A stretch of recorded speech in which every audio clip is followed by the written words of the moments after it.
जननायक शेख मतलुब अलीଙ୍କ 84तम जन्म जयंती कटक जिला महांगा ब्लॉक अधीनस्थ खंदोलଠାରେ जननायक शेख मतलुब अलीଙ୍କ 84तम जयंती हनुमानजीउ सांस्कृतिक संसद खंदोल और शेख मतलुब अली स्मृति संसद महांगा पक्षरु अनुष्ठित हो जाइछि। उक्त उत्सव रे कला विकास केन्द्र कटक सभापति प्रोफेसर विजयानंद सिंह अध्यक्षतार आयोजित जयंती मुख्य अतिथि भाव भुवनेश्वर दूरदर्शन प्राक्तन केन्द्र निर्देशक डॉ शांतनु कुमार रथ जोगदे सारस्वत साधक पूर्वतन मंत्री तथा जननायक शेख मतलुब अलीଙ୍କ जीवनादर्श उपरे आलोचना करिबा सह सेथिले प्रेरणा पुरुष कहिबा सह तांको प्रति श्रद्धांजलि अर्पण करिथिले। मुख्य वक्ता भावे प्रगतिवादी कार्यनिर्वाही संपादक विरूपाक्ष त्रिपाठी जोगदे शेख मतलुब अली थिले संस्कृति और संक्रांति पुरुष। ओडिया भाषा साहित्यर से थिले जणे स्पंदन। महांगा थिला तांकर आत्मा जाति वर्ण धर्म और राजनीतिर ऊर्ध्वरे से थिले जणे विचक्षण प्रतिभार अधिकारी बोली कही श्रद्धांजलि अर्पण करिथिले। सम्मानित अतिथि भावे उत्कल गणकवि वैष्णवपाणी स्मृति संसदर उपसभापति प्रोफेसर कार्तिक चंद्र बराल, सम्मानित वक्ता भावे प्राक्तन प्रधान शिक्षक सुरेन्द्रनाथ लिंका, आगामी शताब्दी पत्रिकार संपादक शेख मकसूद अली, शिक्षाविद प्रफुल्ल कुमार साहू प्रमुख जोगदे स्वर्गत अलीଙ୍କ बहुमुखी प्रतिभा उपरे आलोचना करिबा सह श्रद्धासुमन अर्पण करिथिले। पंडित प्रभात कर अतिथि परिचय आईनजीवी दीपक कुमार महांती स्वागत भाषण और प्रारंभिक सूचना देथिले। शेषर अध्यापक अक्षय कुमार महांती धन्यवाद अर्पण करिथिले। उक्त कार्यक्रम में युव संगठक शौकत अली, मानस रंजन दास, नलिनीकांत नायक, संग्राम सामल, किरोत साहू, रविनारायण साहू, दीपक नायक, महिमा धर्म गवेषक डॉ एकादशी प्रधान, गणेश्वर स्वाई, सुकांत नंद, शेख कल्लीमुल्ला आजाद, कुशासन मल्लिक, मानस सेठी, हिमांशु नायक, अनंत कुमार महारणा, ब्रजबंधु सेठी, जगदीश साहू, तारिणी प्रसाद नायक, चित्तरंजन पलेई, समरेन्द्र स्वाई, प्रभात सेठी, राकेश भट्ट, जीवनज्योति नायक समेत बहु मतलुब प्रेमी उपस्थित रही सहयोग करथिले। एही अवसर में शेख अलीଙ୍କ जीवनादर्श उपरे अनुष्ठित होइतिबा वक्तृता प्रतियोगिता रे भाग नेथिबा कृति छात्र छात्री मानकु अनुष्ठान पक्षरु ट्रॉफी और मानपत्र देई पुरस्कृत करा जायतिला।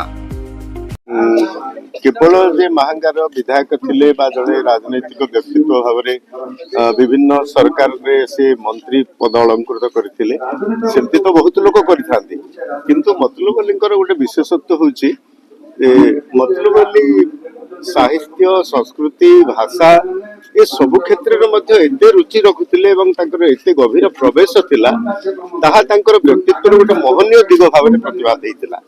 तेणु लोक राजनीतिक व्यक्ति भाव में जी जानती ताठू अधिक जानती से जड़े साहित्य स्रष्टा बा सारस्वत साधक भाव। आउ बड़ कथा है आपण मैंने महांगारे तांकर जयंती पालन करुचंती।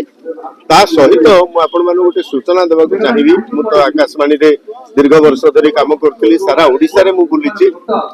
मतलुब बाबूंकर सारा राज्यर गोटे परिचय अच्छी।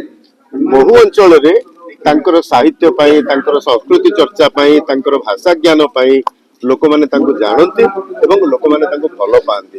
आ मतलुब बाबू जने एभली राजनैतिक व्यक्तित्व हेले मध्य मोर विचार रे से राजनीति बहुत ऊपर थिले एवं राजनीतिर जो संकीर्णता से संकीर्णता तांको स्पर्श करि नथिला। सेति पई राजनीतिक संकीर्णता रु ऊपर को उठी से जने राजनैतिक व्यक्तित्व रु राष्ट्रनायक व्यक्तित्व रे परिणत होइतिले।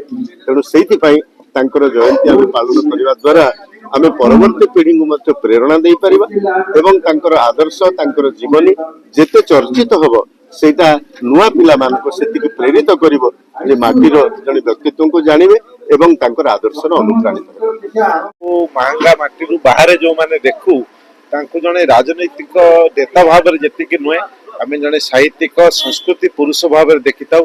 महांगा माटीर परिचय मध्य ता महांगारे अनेक बरपुत्र जन्म ग्रहण करिसंती जो माने ओडिशार साहित्य और संस्कृति आकाशर उज्जवल तारका भाव में रही।